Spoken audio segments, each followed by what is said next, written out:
East Coast Railway Shramik union पक्षर Mancheswar workshop ब्रांचर निर्वाचन होगा नहीं प्रचार।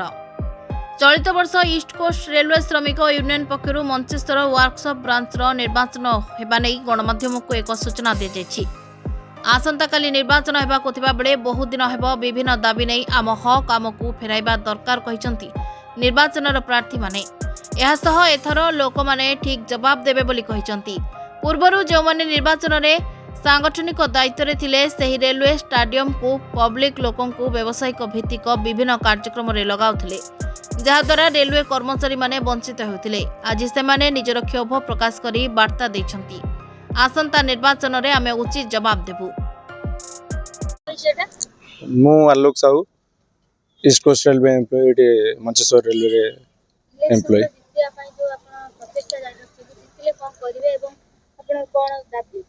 देखो प्रथम कथा यहाँ हूँ रेलवे प्रॉपर्टी रेलवे कल्याण मंडप यहाँ नुहे आमर प्रथम जितला प्रथम मैनिफेस्टो आम से रखीलु कि कला संस्कृति को आमर फास्ट प्रायोरिटी दिया जो जिनस 3 वर्ष लास्ट 3 वर्ष जो ऑर्गेनाइजेशन नहीं हाथी से कौन प्रकार से प्रोग्राम करना जहाँपाई स्टाफ आमर बहुत असंतुष्ट अच्छा नहीं बाहर पब्लिक लोक आसी आपण मानकर लोक को सुविधा दिया जाउनी आपण माने एते ऑब्जेक्शन कले भी सेटा खातिर करना हंदी तो आपण मानकर कोन रहिबो ए जो इलेक्शन परे सेटा को एटा आज्ञा देखो फास्ट प्रायोरिटी आमर रेलवे बुकिंग रेलवे स्टाफ को बेनिफिट पाई जेहेतु ए जिनसटा हेची जेहेतु एटा रेलवे एम्प्लॉई को प्रॉपर्टी एटा कौन से प्राइवेट लोकर नुहे सेति आमर फास्ट प्रायोरिटी रहइबो जे रेलवे लोक केमती फास्ट अग्राधिकार सेठी पाइबे सेटा होची आमर फास्ट मैनिफेस्टो।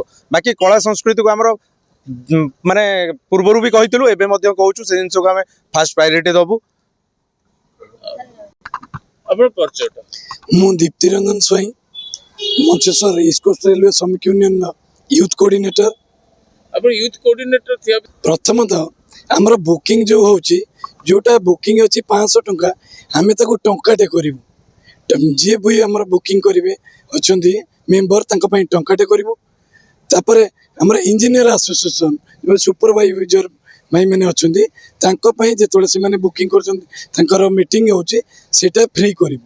आ गोटे कथा हमर एटा होची गोटे आपण जदी गोटे मंदिर करछंदी जेते सुंदर मंदिर कले कोन हबो जदी सेठी मूर्ति पूजा पाइबेनी मूर्ति पूजा करबा पई केई जाई परिबेनी सेते सुंदर मंदिर किछि आवश्यकता अछि कि सेमते हमर से जो इंस्टीट्यूट हेछि से इंस्टीट्यूट हेछि हम स्टाफ मान पई स्टाफ माने तांकर रिप्लेसमेंट करिवे तांको पई हमें रखिछु किमिति माने एनुअल जेमते एजीएम हुए से माने 3 वर्ष मध्य गोटे भी एजीएम करना हमें सेटा माने दाबी करिछु जे अब हमर सेटा रखिछु मैनिफेस्टो जे हमें प्रति वर्ष एजीएम करिवु आ हमर प्रथम कथा रहला रिप्लेसमेंट कंपलसरी हमें रखिबु ता भितरे इंडोर गेम एक्टिविटी जेहला भी कंपलसरी रखिबु सेटा आ हमर प्रति वर्ष हमर रहिबो एटी हमें नाइट मैच पे भी हमें चेष्टा करिवु हमें ऑफिशियली चेष्टा करिवु हमर एटी क्रिकेट नाइट मैच हुए सेटा हमें चेष्टा करिवु ऑफिशियल करठारु अनुमति नै कि केमति हबो काना क्रीडा प्रेमी बहुत अछन वर्कशॉप रे आ से माने चाहती जे हम वर्कशॉप काम करिवा परे टिके रिफ्रेशमेंट हेबे। प्रथम कथा जदि जनकर मानसिक स्थिति ठीक थिबो से काम करि परबो ता स्वास्थ्य ठीक रहबो से आगो के भी ता आयुष भी बढ़िबो। मोजी गोपीनाथ मल्लिक मोर east Coast Railway Shramik union रो शाखा संपादक अछि मंचेश्वर वर्कशॉप ब्रांच रो और हेडक्वार्टर मंचेश्वर मो डिविजनल कोऑर्डिनेटर भाबरे काम करछिबे।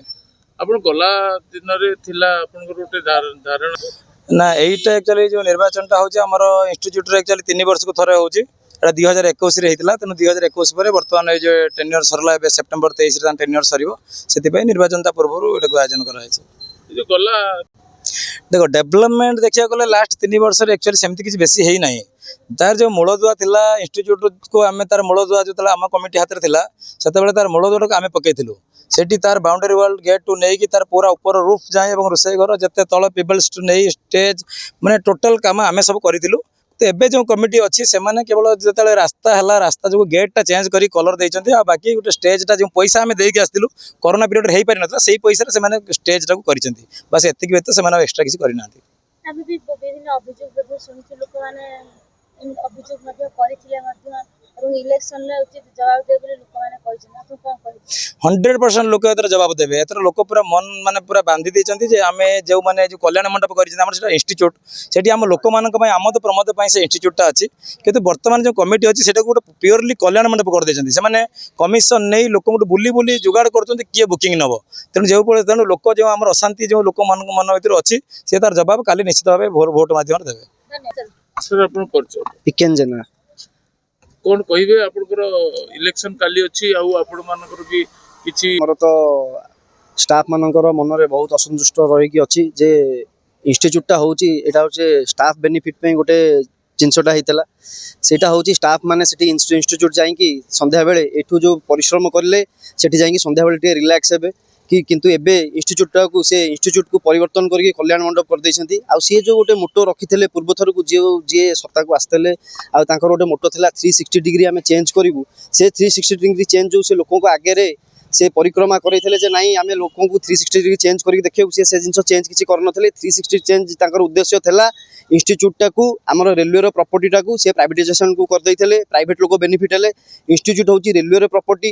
ଇନଷ୍ଟିଚ୍ୟୁଟ ହେଉଛି ରେଲୱେ ମାନଙ୍କର ରେଲୱେ ଯେଉଁ ଷ୍ଟାଫ୍ ଯେଉଁମାନେ ଅଛନ୍ତି ସେମାନେ ବେନିଫିଟ୍ ନେବେ। କିନ୍ତୁ ସେମାନେ ତା ଦେହରୁ କ'ଣ କଲେ ତାଙ୍କର ଯେଉଁ ହିତାଧିକାରୀ ଅଛନ୍ତି ସେମାନେ ସେ ଜିନିଷକୁ ପ୍ରାଇଭେଟ ବୁକିଂ ଦେଇକି ତା ଦେହରୁ ପଇସା ଜେନେରେଟ୍ କଲେ ଆଉ ପଇସାର ରୋଟେସନ ବି କଲେ। ଆପଣ ଚାହୁଁଛନ୍ତି କ'ଣ?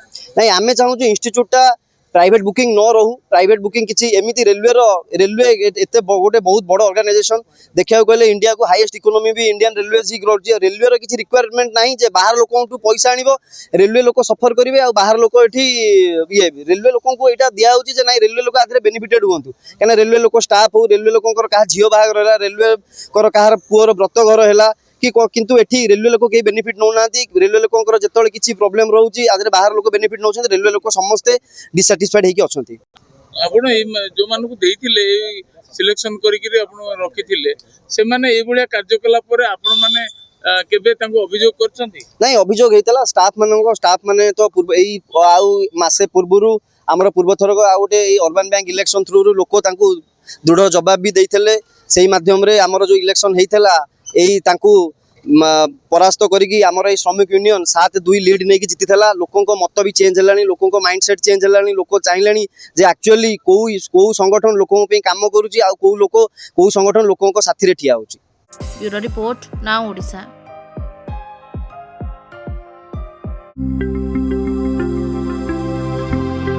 लेटेस्ट न्यूज अपडेट पाई www.nowodisha.com को लॉगिन करंतु।